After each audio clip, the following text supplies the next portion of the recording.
पुराना था। जंगल के सभी पक्षी उसी हैंडपंप से पानी भरकर अपनी रोजाना की जरूरतों को पूरा करते थे। पर रात में हैंडपंप के पास कोई नहीं जाता था। रात में हैंडपंप से भूतिया टोनी चिड़िया की आत्मा और उसका पति टुन्नू बाहर निकलकर बातें करते थे। अरे सुंदरी बबली, पानी नहीं भरना है क्या? चलो जल्दी से हैंडपंप के पास आओ। ये चालाक जंगल वाले इतनी आसानी से बाहर नहीं निकलेंगे, हमें दूसरा पैतरा आजमाना होगा। बबली ओ बबली, अरे पानी नहीं भरना क्या? भूतिया टोनी चिड़िया की आवाज जब बबली को सुनाई देती है, लगता है सुंदरी आवाज लगा रही है। जल्दी से उठकर मुझे पानी भरना होगा, वरना हैंडपंप पर लंबी चौड़ी लाइन लग जाएगी। बबली बिना समय देखे बाल्टी उठाकर हैंडपंप के पास आकर कहती है, लगता है सुबह होने में समय है। खैर अब आ ही गई हूँ तो हैंडपंप से पानी भर लेती हूँ। बबली जैसे ही हैंडपंप को चलाती है, उसमें से पानी की जगह खून निकलने लगता है। तभी भूतिया टोनी चिड़िया और उसका पति बंटी कबूतर हैंडपंप से बाहर निकलते हैं। हमें इस बबली को सबक सिखाना होगा। इसके खून से हम हैंडपंप को धोएंगे। फिर भूतिया टोनी चिड़िया की आत्मा बबली को मारकर उसकी गर्दन काट देती है और वहाँ से गायब हो जाती है। सुबह बबली की लाश देखकर जंगल के पक्षी कहते हैं, इस भूतिया हैंडपंप ने हड़कंप मचा दिया है, हर रोज एक जान ले रही है। जंगल वालों, अगर तुम सबको अपनी जान प्यारी है तो कोई भी इस भूतिया चिड़िया हैंडपंप के पास अंधेरा होने के बाद मत आना। सरपंच कड़कनाथ सेठ की बात मानकर जंगल वाले सिर्फ सुबह ही हैंडपंप का इस्तेमाल करते और रात होने पर ना कोई वहाँ पानी भरता, ना कोई भूतिया चिड़िया हैंडपंप से गुजरता। पर एक रात हरी नाम का तोता जंगल से गुजरते हुए कहता है, प्यास के मारे गला सूखा जा रहा है, काश पानी मिल जाता। फिर हरी तोता की नजर उस सन्नाटे भरे हैंडपंप पर आ रुकती है जो एकदम सुनसान वीरान पड़ा था। घर पहुंचने के लिए हमें लंबा सफर तय करना है, क्यों ना मैं इसी हैंडपंप से अपनी प्यास बुझा लूं। जैसे ही हरी तोता हैंडपंप चलाने लगता है, तभी भूतिया टोनी चिड़िया और टुन्नू की आत्मा बाहर निकल कर आते हैं। तुम्हें प्यास लगी थी ना? मैं तुम्हारे लिए हैंडपंप चला देती हूँ। इस हैंडपंप का पानी एकदम ठंडा और मीठा है, पियो ना पियो। कौन? भूत, भागो यहाँ से। तभी भूतिया टोनी चिड़िया की आत्मा हरी तोता की गर्दन काट कर भूतिया हैंडपंप के पास फेंक देती है और हैंडपंप के अंदर घुस जाती है। अगली सुबह फिर से एक लाश देखकर सभी पक्षी डर जाते हैं। सरपंच जी, ये तो कोई राहगीर लगता है। ये राहगीर अपनी प्यास बुझाने के लिए रात इस भूतिया हैंडपंप के पास आया था और भूतिया हैंडपंप ने इसकी खून से ही अपनी प्यास बुझा ली। हमारे पास इस भूतिया हैंडपंप का कोई हल नहीं। सबकी भलाई इसी में है कि हम सभी बस अपनी जान की परवाह करें। कुछ समय बाद जंगल में एक नवविवाहित जोड़ा टुनटुनी और बंटी कबूतर रहने आते हैं और सरपंच उनसे कहता है, इस जंगल का एक नियम है, अंधेरा होने के बाद कोई भी उस हैंडपंप के पास नहीं जाता। इसलिए तुम दोनों भी ये गलती मत करना, क्योंकि ये मशवरा नहीं बल्कि चेतावनी है। सरपंच की बात सुनकर टुनटुनी कहती है, बंटी, ऐसा भी क्या है उस हैंडपंप में जो सरपंच जी बोलते समय भी इतना कपकपा रहे थे? आखिरी रात में भूतिया चिड़िया हैंडपंप जोर जोर से आवाज निकालते हुए चलने लगता है और बंटी कहता है, इतनी रात जोर जोर से हैंडपंप चलाकर कौन पानी भर रहा है? बंटी जैसे ही हैंडपंप के पास आता है, भूतिया टोनी चिड़िया और टुन्नू की आत्मा हैंडपंप से बाहर आकर निकल कर कहती है, तो तुम अपनी मौत की आवाज सुनकर आ ही गए। ये भूतिया चिड़िया का हैंडपंप है जिस पर हमारा कब्जा है।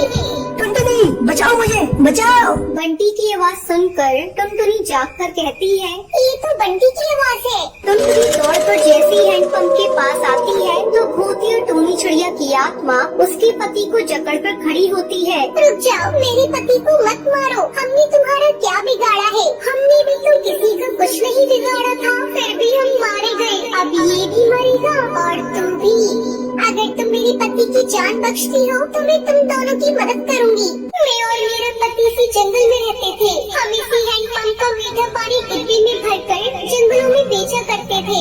टुनू, हमारे हैंडपंप के मीठे पानी के कारण अच्छी कमाई हो रही है, तो क्यों ना हम इस हैंडपंप के पानी को बिस्लरी बोतल में भरकर स्टेशन के यात्रियों और ट्रेनों में बेचें। हम दोनों ने बोतलों में पानी भरकर बेचना शुरू किया। कुछ ही दिनों में हम लोग काफी अमीर हो गई, जिसे देखकर जंगल वाले और कड़कनाथ हमसे चलकर कहने लगे, ये हैंडपंप जंगल की जरूरत के लिए लगा हुआ है, तुम्हारी कमाई के जरिए के लिए नहीं। पूरे जंगल के पानी तो तुम दोनों पति पत्नी भर लेते हो। पर कड़कनाथ से इससे धरती का पानी घट तो नहीं जाता।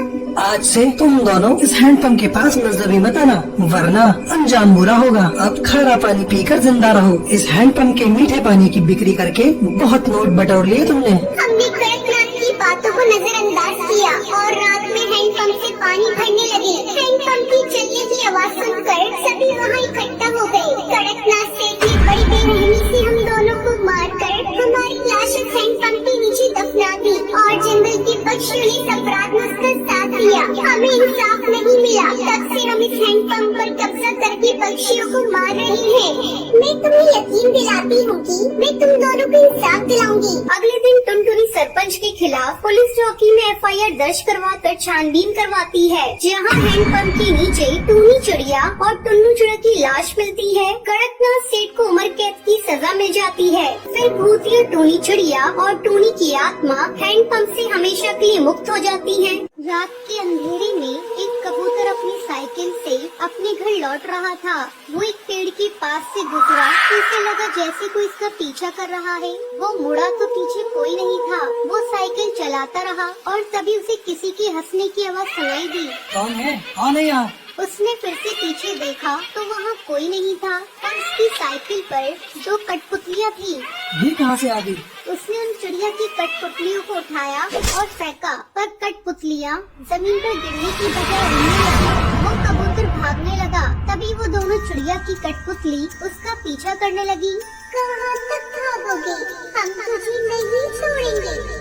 कठपुतलियों ने उस कबूतर को घेर लिया। वो भागने की कोशिश करता रहा, लेकिन अंत में उसे दिल का दौरा पड़ा और वो वहीं मर गया। कठपुतलियाँ वापस अपने पेड़ पर चली गयी और वहीं पेड़ की टहनी से लटकी रही। अभी कठपुतलियाँ जंगल के सब पक्षियों को परेशान करते थे। एक दिन जंगल के पक्षी साधु बाबा के पास पहुँचे। अब आप ही हमारी मदद कर सकते हैं महाराज। उन भूतिया चिड़िया कठपुतलियों ने तांडव शुरू कर दिया है। वो किसी को नहीं छोड़ रही, सबको मार देंगी। पता नहीं उन कठपुतलियों को लोगों का शिकार करके क्या मिलता है। मैं आऊँगा, जरूर आऊँगा, आज रात ही आऊँगा। ये सुनकर जंगल वाले पक्षी बहुत खुश थे। उस रात साधु महाराज अकेले उस रास्ते पे चल पड़े और उनके कदमों की आहट सुनकर भूतिया कठपुतलियाँ जाग गयी और उसका पीछा करने लगी। कौन हो तुम लोग? लगता है तुम लोग ऐसे नहीं बताओगे। साधु महाराज मंत्र पढ़ने लगे। रुक जाओ, बंद करिए ये सब। तो मेरे सवालों का जवाब दो, कौन हो तुम? मैं टूनी हूँ और ये मेरी पत्नी टुन्नू। हम दोनों राजस्थान के पास वाले जंगल के रहने वाले थे। हम दोनों कठपुतलियों को खेल दिखाया करते थे।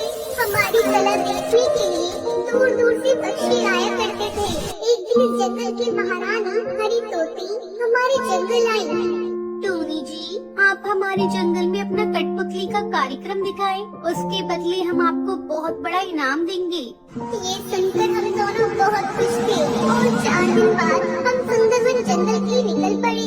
फिर हमने सुंदरवन जंगल में कठपुतलियों का खेल दिखाया। यहाँ के पक्षियों को हमारा खेल बहुत पसंद आया और उस रात हम लोग अपने घर लौट रहे थे। अचानक कुछ लुटेरों ने हमारी गाड़ी रोकी। निकालो जितना भी माल पानी है, अपनी जान प्यारी है तो सब कुछ दे दो। हमने अपने सारे पैसे और गहने उन गुंडों को दे दिए, पर मैंने अपना मंगलसूत्र छुपा लिया। लुटेरों ने हमें गाड़ी से बाहर निकाला। कठपुतलियाँ वहीं जमीन पर गिर गई और लुटेरे हमें मारने लगे। इसी बीच ड्राइवर अपनी जान बचाने के लिए गाड़ी लेकर भाग गया। तुम वो मंगलसूत्र देती है या नहीं? नहीं दूंगी। लुटेरे ने मंगलसूत्र छीना और मुझे और मेरे पति टुन्नू को मार दिया और वहाँ से भाग गए। कई पक्षी वहाँ से गुजरे, लेकिन किसी ने हमारी मदद नहीं की। अगर कोई हमारी मदद करता तो आज हम जिंदा होते। तब से हर रात हम इन कठपुतलियों में जी रहे हैं और इस जंगल के पक्षियों से बदला ले रहे हैं। हम किसी को नहीं छोड़ेंगे। इन सब ने तुम्हारा क्या बिगाड़ा है? क्या इन्होंने तुम्हें लूटा? नहीं ना, तो तुम इन पक्षियों को मत मारो। उनके परिवार का क्या होगा, तुमने कभी सोचा है? अगर उनके परिवार है तो क्या हमारे नहीं थे? हमारा भी हंसता खेलता परिवार था। हमारी माँ थी, भाई था, उनकी क्या गलती थी? साधु उन दोनों को कैद करने की कोशिश करने लगता है और मंत्र पढ़ने लगता है, पर ये सब टुन्नी चिड़िया की आत्मा और उसके पति टुन्नू को मंजूर नहीं था। वो दोनों एक रस्सी से गला घोट कर साधु को